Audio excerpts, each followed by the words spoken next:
Hello and welcome to Salford Now with Cameron Watters. And me, Sian Jones, coming up on today's programme.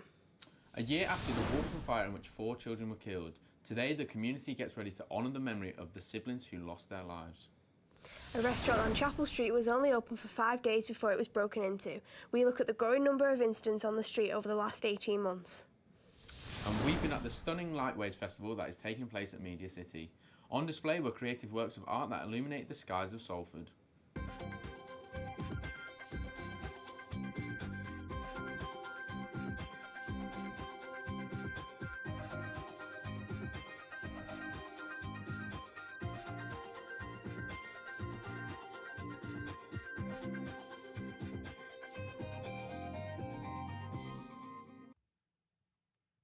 Today marks the 1-year anniversary of the Walkden fire that claimed the lives of 4 young children. The blaze ripped through the house on Jackson Street in the early hours of the 11th of December. It left the 4 children dead and their mother in a coma. Tonight a vigil will be held in memory of the siblings. Josh Kelly is at the scene where the ceremony is taking place. Today, Brandon, Demi, Lacey and Leah, all aged between 3 and 15, lost their lives in an arson attack on their home behind me here in Jackson Street in Walkden. Their mother, Michelle Pearson, remains in hospital to this day. Zach Bolland and David Worrell, charged with 4 counts of murder back in May. A vigil tonight organised by Michelle's mother and the children's grandmother, Sandra Lever, and members of the community will remember the 4 children, the children that she calls her little angels. They'll be raising money for Wythenshawe Burns Unit. Sandra has invited people to come together to write personal messages to attach to a Christmas tree in front of their home behind me and light candles in memory of the 4 children who lost their lives. 5 homes were raided this morning across Salford and 2 people have been arrested on suspicion of attempted murder after a man was shot 3 times. Warrants were executed at 5 properties across the city following the incident on Friday evening. Police are still appealing for people with any more information to come forward. Porter Tappers on Chapel Street has reopened today after being burgled on Sunday night. The restaurant newly opened on only last Wednesday and the owners expressed their sadness about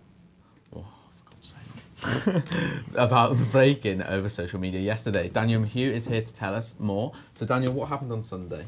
So restaurant owners, who are brothers Ben and Joe Wright, announced on their Twitter page yesterday that the restaurant had been broken into on Sunday night. We have contacted them to comment, however, they do not want to speak to any media. They tweeted that they believe this was not an opportunist crime as cutting gear had been used. They've also said how the place was smashed up, locked doors had been broken and cash and stock had been stolen. The restaurant opened last Wednesday, so they've only been open less than a week, but the incident yesterday forced them to close. However, today the restaurant are back up and running, and earlier today I went along to Chapel Street to speak to other local businesses to see what they thought of the event. It does make you feel a bit more anxious, but I think more than anything it makes me feel quite angry that we are putting an awful lot of time and effort into giving a place for people in Chapel Street to come and relax and enjoy themselves, and all your hard work can be undone in a flash by somebody who's just trying to do no good, and that's a shame. It's a community and we all have to sit together and keep our shop safe. What do the police have to say about this? We have contacted Greater Manchester Police, however, they have not responded to us yet, but if there are any updates, we'll keep you up to date on our website at www.salfordnow.co.uk. Thanks, Danielle. Affordable homes for medical staff at Salford Royal have been built in Broughton. Opening today, the homes have been built on a site that was devastated by the Boxing Day floods in 2015. Our reporter Grace Maley was at the opening. Winter is an even more brutal time for people who are homeless. Ellis Martin, a student at the University of Salford, decided to try and make a difference herself this Christmas by giving out care packages to people who are sleeping rough, with essentials in them such as tampons and even dog food. We speak more with her as she tells us why she thinks it's so important we do these simple charitable acts.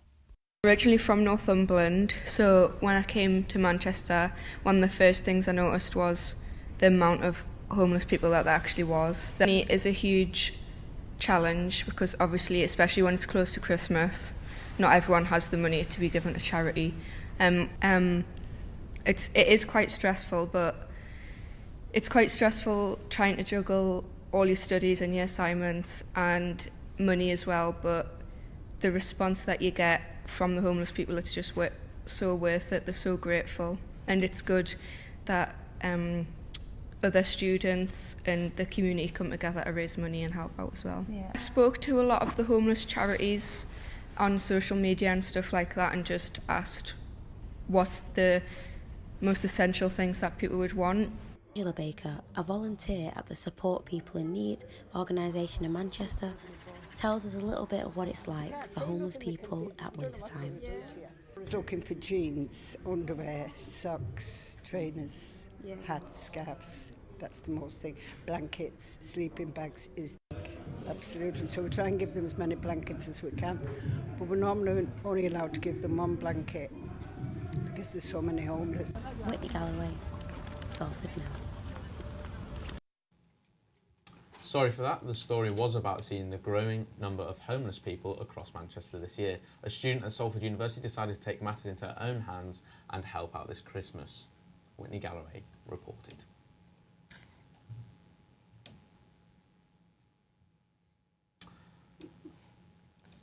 Affordable homes for medical staff at Salford Royal have been built in Broughton. Opening today, the homes have been built on a site that was devastated by the Boxing Day floods in 2015. Our reporter Grace Maley was at the opening.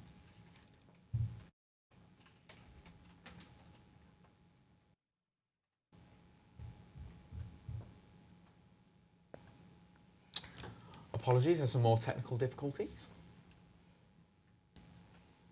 The package will be here soon. The light...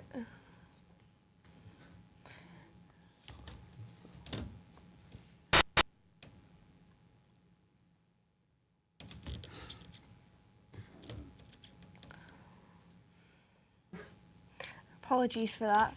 Now, the Lightwaves Festival at Media City this weekend attracted huge crowds as the place was lit up by an array of stunning lighting spectacles. The event will be in the city until the 16th of December. Rory Cowan went along to the festival. Despite what you may be thinking, this is not the set of the latest Blade Runner. This is the digital light art festival, Lightwaves, returning to Salford Quays for its 4th consecutive year. Organised by Quays Culture, Lightwaves puts the latest digital art into the public domain and allows people to interact with it. I think I like the dog best, to be honest, just because I'm a big recycling geek and it's made from recyclable computer wires. And yours is the dog and the... Yeah, I like the dog too. Well. And I like the Echo as well, the Echo beginning lights, one, yeah, where we started off, yeah. It's really good, it's fascinating. I really like this piece here, by Stanza, up-and-coming artist. Up-and-coming artist. I actually like the space as well, I think the space is lovely. Great place to look at art. My other favourite is the interactive light show over the way there, with all the young kids dancing. This year's exhibition saw a range of local and international pieces. One of these was Ronan Devlin's Aurora. It uses 2 camera sensors, and one captures audience motion and one uses facial coding to capture audience emotion. So the facial coding detects your expressions. It runs through a colour wheel from anger through to joy. So anger being red, joy being yellow, green being neutral, and it captures your micro expressions on your face, it codes those and reflects those back to you. Do you think events such as Lightwaves are changing the way art is perceived? That's a complex question. I'm not entirely sure. It's definitely bringing large-scale arts into the public realm. So it's bringing art out of the gallery and into public sphere. So it's becoming not more accessible, but accessible in a different way, whereas people can go out and just be out with families and not feel intimidated by a gallery. Can be quite imposing. So in a sense, it's definitely changing things, but I'm not sure exactly how. Rory Cowan, Salford Now. We have Joe Doherty with us in the studio to chat about the latest in sport. So Joe, what's been going on? Thank you, Cameron. Salford Red Devils have treated a young fan with a Christmas present of a lifetime.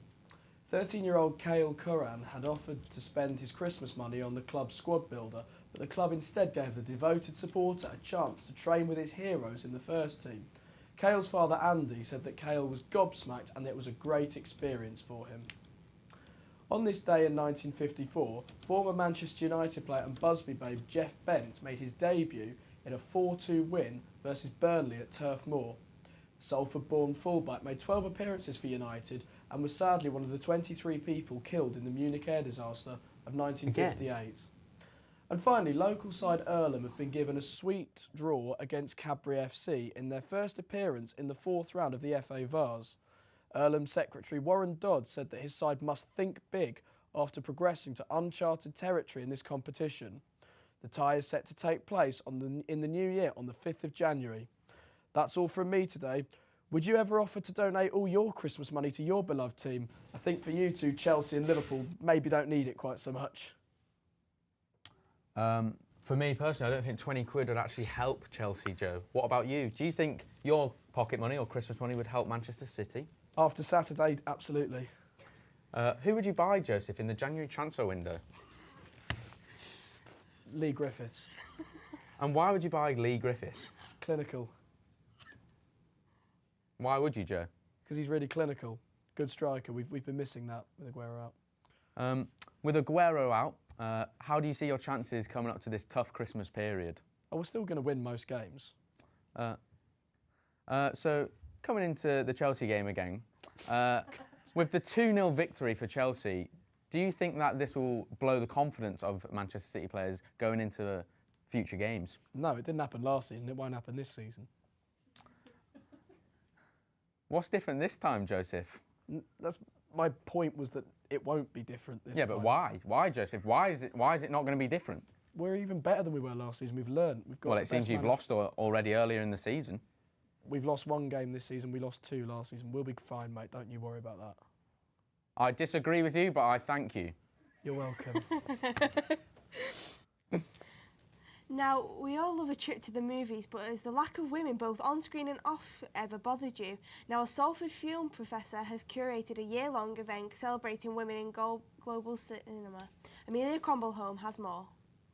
Manchester Cinema Home is honouring women filmmakers throughout 2019 with Celebrating Women in Global Cinema, an event co-curated with the University of Salford's Dr. Andy Willis. It was about time, rather than have one short season that celebrated women in global cinema, to have the whole year devoted to it. So a range of different activities from January, where we'll be doing a retrospective of the local writer Debbie Horsfield's work, through to next December, when we'll be looking at women in East Asian cinema. Throughout the year, we'll be doing various different events about the history of cinema, contemporary cinema, writers, directors, producers.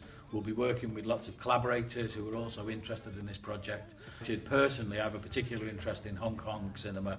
We've a woman pioneer from Hong Kong, a director called Angie Chen, and she'll be coming over in May, and we'll do a small retrospective of her work. So all in all, there's lots of things going on across the whole year. I would recommend everyone to come along if you're interested in women in global cinema or women in film generally, from how to get into film to looking at some of the great filmmakers from the past who are overlooked, mainly because they're women.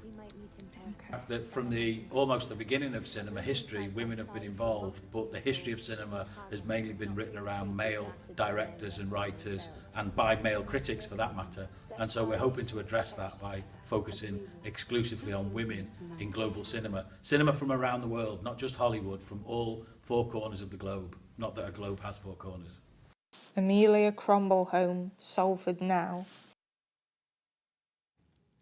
It looks like a beautiful day in Salford today. The rain seems to finally be clearing up. Our lovely weather reporter, Brona Rafferty, is out on the Quays. What is it like out there today, Brona? Oh, didn't see you there, Cameron and Shan. As for today's weather, it's been a bright and dry start to the day here in Salford, which is a pleasant surprise for the walking commuters among us. It's going to stay that way, staying at around 7 or 8 degrees going into this evening. So tonight will be the perfect night if you're going to visit the Light Waves display here in Media City. Looking forward into the week, it's going to drop a little bit colder, around 4 and 2 degrees, but as we go into Saturday, we're going to see the first Christmas snowflakes fall around Salford. Well, we're well used to grabbing our hat and scarves by then. Unfortunately, as the day goes on, it's going to turn into rain, which is quite sad. Is it going to be a white Christmas? Well, we can't really tell that for sure, but I'll tell you one thing, I'm dreaming of one. Have a lovely evening. Thank you, Brona. That's it from us here at Salford Now. Keep up to date with us on Twitter at Salford Now. Goodbye.